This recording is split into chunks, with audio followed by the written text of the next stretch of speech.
Hey guys, it's the 1st, December 1st. I'm back home, I'm in Fredericton. I flew in and landed Friday at 1 a.m. Even just from looking at me from my last video, I don't look the same, I don't look as good. Well, there's a good story as to why I don't look as good. Well, because I almost died. I was, man, I thought I was dead. I thought it was it.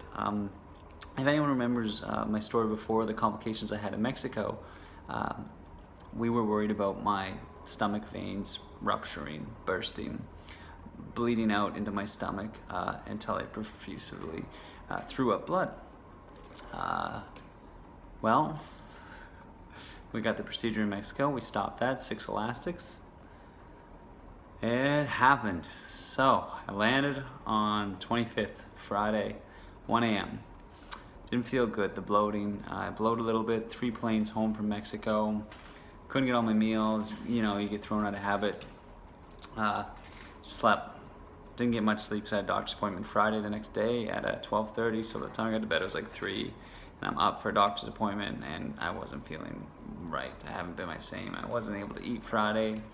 Wasn't able to drink much of my juices, and I'm off. I'm out of my routine. I'm pulled away from being in Mexico. It's a lot. You don't realize how much there is to keep up with, and by yourself. I had to admit it. I had to man up and admit it. I can't do it myself. I need help.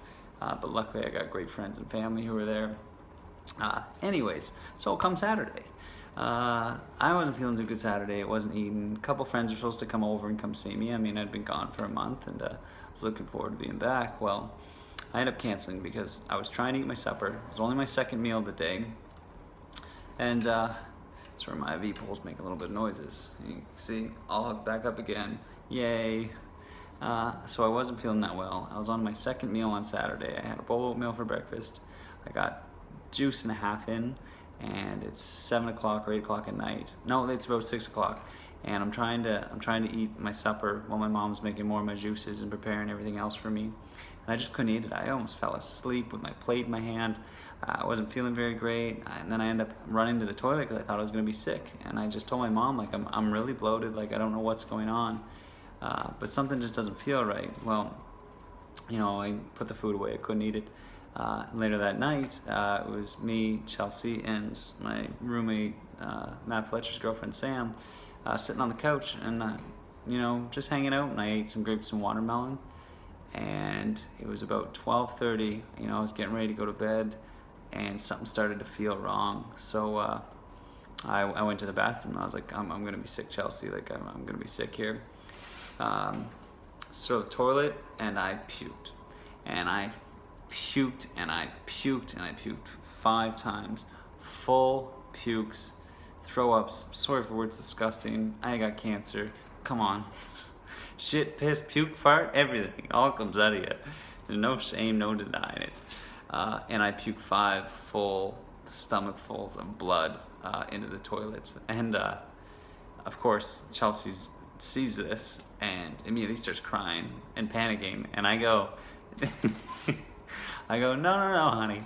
I just ate some watermelon. That's all that is. I can taste the blood pouring out of my nose and dripping down my face. And it's blood. There's no denying it. And she's screaming, what do I do? What do I do? What do I do?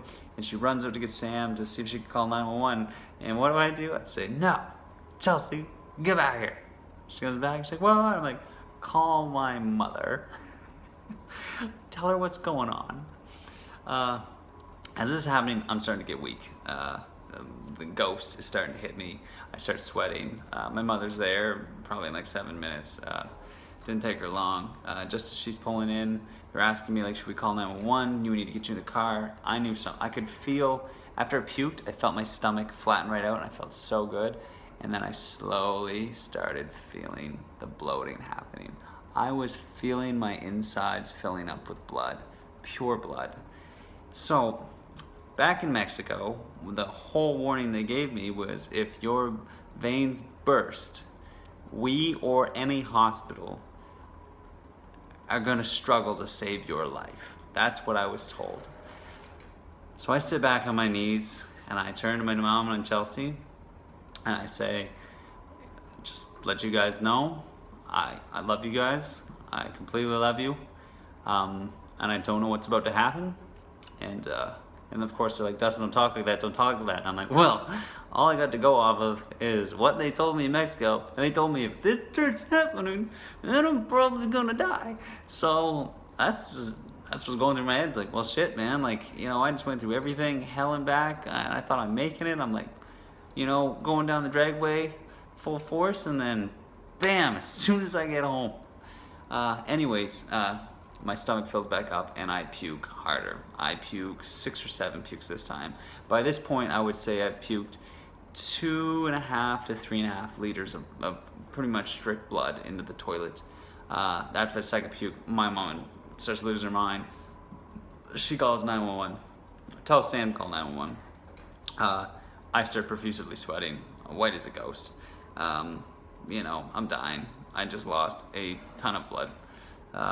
Ambulance gets there probably about 10 minutes, and you can, I mean, to be an EMT, for my friend Dave, who's the only one I really know on my Facebook out there who knows EMTs, the doctors, a lot of them are desensitized.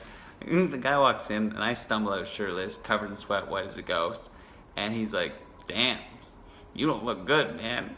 And I was like, I don't feel good. I think I'm dying. So they throw my old TV out of the way and get me down on a lazy boy. And they quickly put an IV in me and get a saline solution with a little bit of sodium, trying to get my blood levels even back out. They grab a gurney, pull it in my house, throw me on the gurney. I go out sweating with no blood into the cold to the ambulance, and I froze. I was so cold, and he kept saying, don't worry, once you get to the ambulance, there's heat in there. Heat wasn't bringing me back. So I'm in the ambulance, the bumps are killing me, and this is where I now lose my breath. I go from being able to take full breaths to now breathing like so in my mind this is just like my body slowly shutting down, I'm slowly dying, and all I could think of in my head, and as much as people, you know, they're gonna say don't think that way, Dustin, you can't not, you know, I'm a really straightforward guy, and like I said, everyone that knows me knows, like, if death is coming, it's coming, it is what it is. And I just closed my eyes and I just kept saying to myself, please, for the love of God, Dustin, just go to sleep, man. Like, if you wake up or don't, I don't care. I don't want to go through this anymore. Like, this is just suffering as I'm having blood pour out my mouth, and I'm spitting more blood up into a barf bag into the ambulance. And I fill that one about halfway. These are liter bags. I get rushed into the hospital. Doctors everywhere surround me. Both my arms, I'm getting pinned everywhere. I had 4 IVs in me. I don't know how many needles I got. I got introduced to this amazing drug called fentanyl. Fentanyl. Never tried that one before. Hey, I'm allowed to try it. I'm a cancer patient. If at anything, this is the one time where, like, you gotta enjoy drugs or something. I mean, you're going through hell. Give the boy something. Smoke some meth. Oh, don't do that. I'm getting pinned everywhere. I can't breathe, and I'm yelling at Chelsea. She had a barf bag. I was like, I need that bag. My dad just pulled in, and I huck another huge puke into the bag. Completely fills the bag instantly, and there's chunks in there like this big, everywhere of clotted blood, thick chunks. Like I took whole chunks off of a tomato and ate it. And I huck it in the garbage, so I'm around like 5 liters of blood puked up now, and my mom starts screaming, save my son, save my son. They told me if this happens, I'm gonna lose him. Fuck. You know what cheers me up when I get sad like that? Some motherfucking honey. Always keep some honey on hand. Honey makes all the bad feelings turn into good feelings, see? Anyways, and my mom starts yelling.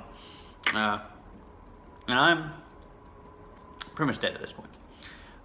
Barely breathing, no blood, not fully coherent, everything's going blurry.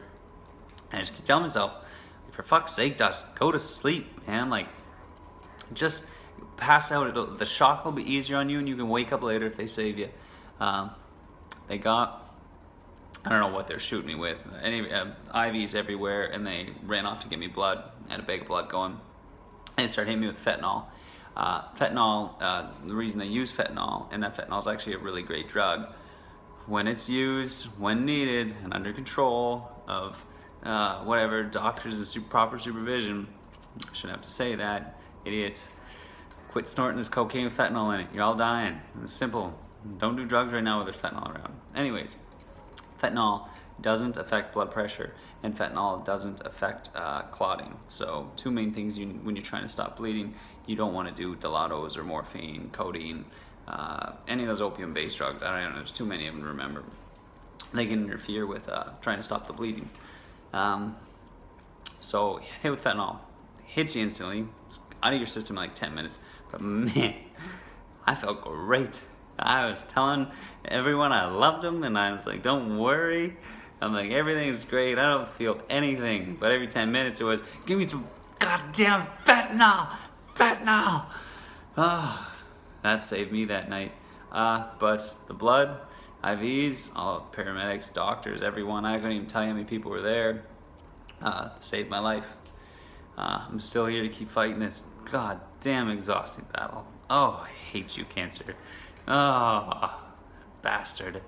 Anyways, so end up lying there. Well, my parents, everything, we're sitting there in Chelsea. We're about 6 a.m. Finally just laying there. I told him, I was like, Mom, Dad, it's fine. Like, I'm good now. I feel good. Go home. Chelsea, go home. Get some sleep.